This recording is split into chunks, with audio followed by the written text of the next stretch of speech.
Let's go back to the year 1873. A boy named Pearl Bixby Waite was born in Leroy, New York. A year later, in 1874, a girl named May Davis was born in the same town.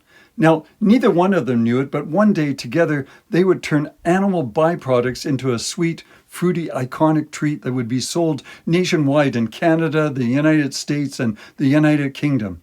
Now, fast forward 20-odd years, Pearl grows up to be a carpenter, but he also is a bit of a tinkerer, mixing up tonics and cough syrups on the side. In the late 1800s, this wasn't unusual. People trademarked all sorts of miracle syrups, whether they worked or not. Most of them didn't. But Pearl was also experimenting with different syrups and powders that could be made into a food item. One powder in particular that caught his attention was powdered gelatin. This is a powder that's made by boiling pigskin, cattle hides, and animal bones. Now, this is where the story gets interesting. Pearl and May get married, and they become co-inventors in the kitchen. Now, historians say that Pearl might have had the bright idea of experimenting, combining syrups and powders, but it was May who made it work in the kitchen. She tested it, cooked with it, and turned his sticky gelatin mess into something that you might actually serve at dinner. By 1897, they had a workable recipe, a fruit-flavored gelatin dessert, and they gave it a catchy name, Jell-O. And then they would go on to patent the recipe. But here's the twist.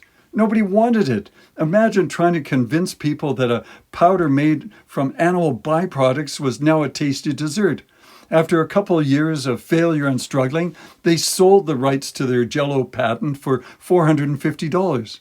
And of course, that's when Jell-O really took off. With aggressive marketing, recipe booklets, magazine ads, Jell-O became a household name by the 1920s and attracted even more attention during the Great Depression in the 1930s because it was a cheap, colorful, endlessly adaptable food.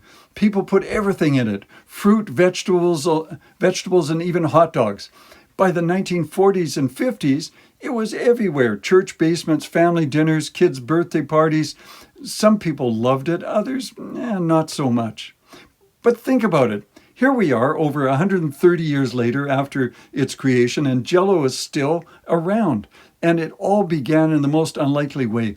In the late 1800s with a carpenter and a maker of cough syrups, and he and his wife experimented with fruit syrup and with the unlikely idea of turning boiled animal bones into a dessert.